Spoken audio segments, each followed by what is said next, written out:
All right, welcome back. Starting in Unit 6, we're going to start out with what is the process for counting atoms. So looking at this skill for how do you count atoms within a compound. So we're talking about within a compound, which we will also extend, kind of grow this out and extend it to within a chemical reaction. And so this whole chapter 6 is about chemical reactions. So let's look at these skills. So our first skill is just understanding that a symbol of an element represents one atom of that element. So we've talked about that a good bit. So that's just simply one when you just have an element symbol. Then you can also have a subscript. So an underlined subscript. So a subscript is what's written on the bottom right-hand corner. And that is also representative of, for that specific element, how many there are. So there are 2 chlorines here. A subscript that's outside the bracket, which we've looked at and seen some in the past. Remember that it multiplies all the elements inside the bracket. All right, so it multiplies. So this calcium, the 3 subscript, it only goes with the calcium, so there's 3 of the calcium. And then we have a parentheses.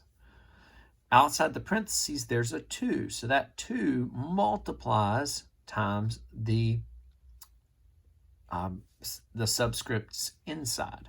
And so for P, there's no subscript, which means there's 1, but it's 2 times 1, so there are 2 P's in this chemical formula.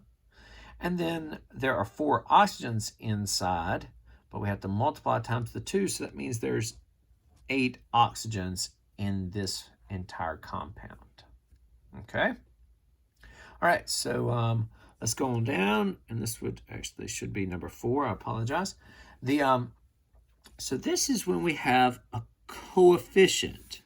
Coefficient is a number written in front of the chemical symbol, and it tells you the number of the entire atom or the number of the whole molecule, okay? So the number of the whole molecules or the number of atoms. So for example, we have 3C here. So 3C's is saying we obviously have 3 of them. Then here it says we have 2 sodium sulfates. Well, that 2 goes to everything after it. So how many sodiums do we have? Well, there's a subscript. There's no subscript, so that means 1 sodium, but we have 2, so that means 2 NAs. Sulfurs, we again don't have a subscript visible, so that means there's 1, but it's times this 2. So there are 2 sulfurs. And then oxygen, we have 4. The 4 only goes to oxygen because there's no parentheses. It's not outside of a parenthesis, so there's 4 oxygens, but there are 2 of the O4s. So that's 2 times 4, which means there are 8 oxygens. Okay? All right. And so we see that a subscript is a number. The subscript is the number that's written after an atom in a formula, and it tells us the number of atoms in that kind of molecule, okay? So, again, if we'll look here, a subscript for the H is the 2, the subscript for the oxygen is 4. Yeah, so straightforward there.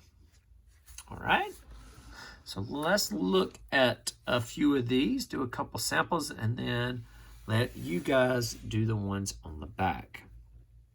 All right, so here we have 2 H2O. So how many total molecules of water do we have, or molecules of H2O? Well, it says we have the coefficient tells us this. It says we have 2 of the whole molecules of H2O. Well, how many hydrogens do we have? Well, there are 2 in every water, but we have 2 waters. So it's 2 times 2, so we have 4 H's. And for oxygens, we have 1 in every water, but there are 2 waters, so we have 2 oxygens. All right. Sorry, I miswrote this one also.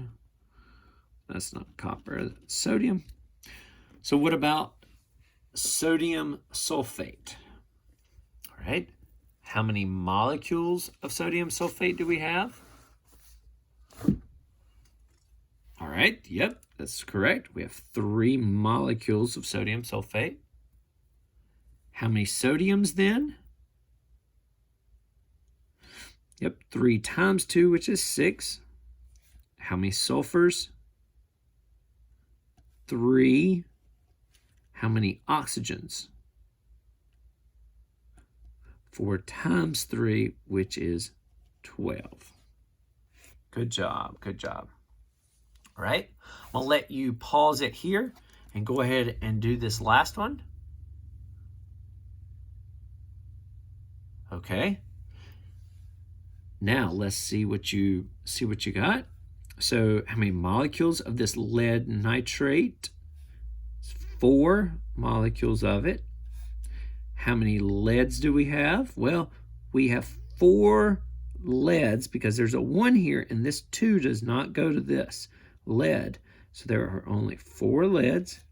How many nitrogens? We have 1 inside. 1 times the 2, so there's 2. Then there's 4, the whole thing, so 2 times 4, which is 8. How many oxygens? Well, we have 3 inside. 3 times 2 is 6. 6 times 4 is 24. Did you get that one right? It's a good challenge there. Okay, let's get to the back to where you can practice. I just want to show you just a little basic to make sure that you understand what you're being asked to do here, just because it's just a tad bit different from the front. You do need to simply list. You need to list the atoms. So what are, instead of type of atom, maybe we should say the name of the atom. Okay, so we have the K, or potassium. We have C for carbon, the O for oxygen. Should only have, underneath these, on any line, should only have 1 element. Okay, no combinations, no polyatomics or anything here, just single element symbols. Okay, some of them you'll have to combine, like down on number 3 here. You'll have to combine because you've got 2 different H's here, but that's okay. That just means you have to add them together. All right, so let's look. Now you're going to simply say how many atoms there are of each one. So K, we have the 2. Carbon, we have the 1. Good job. Oxygen, we have 3. Good job. Now, what is our total number of atoms in this molecule? Okay, or of this molecule. What's our total number of atoms that's shown here? Well, we're simply going to add this up. And so there are 6 atoms represented by this formula. Okay, well, I think that will be good. Let you guys work through it. I will show a couple of the more difficult ones over on the bottom, and just to have some answers. So you can go ahead and pause it here, do your work, and if you want to check the answers on the end, come back. All right, said I would just show answers for a couple of them here, the difficult ones. So let's go to this one. Sometimes gets people, just because the numbers start getting big. What are our elements? Well, we have aluminum, we have carbon, we have oxygen. Aluminum, carbon, and oxygen. Okay, how many aluminums do we have? Well, it says we have 2. Does this 3 go with it? No, it does not. This 3 is only outside this parenthesis, so there's 2 aluminums, but then there's 4 of it, so 2 times 4, which is 8. The carbon has 1 inside times the 3, so that's still 3. 3 times the 4 is 12. Sorry about that, 2. All right, the oxygens, we have 3 inside. 3 times 3 is 9. 9 times 4, 36. Good job. Now we're going to total up. That's 48 plus 8 would be 56 atoms. Wow, a lot of atoms here in this. But really the skill is to be able to determine how many of each one, because we're going to be balancing chemical reactions here in just a few. All right, go ahead and go ahead and check this last one for you. Right, what are our elements? Well, we have an N, we have an H. Remember, it's always the capital letter that signifies the new element. So those are our elements. Okay, how many N's do we have? Well, we have 2 times 2, which is 4. We have 4 H's times the 2, which is 4 times 2 is 8. 8 times 2, 16. Cr, we have 2, but we have to multiply it times the 2, so that's 4. Oxygen, we have 7, but times the 2 is 14. Right, so that's 20, 34, 38. 38 total atoms. That's how many of each one. All right, well, if you have any questions, make sure you just put a note in the comments, and I will make sure to answer that as quick as possible.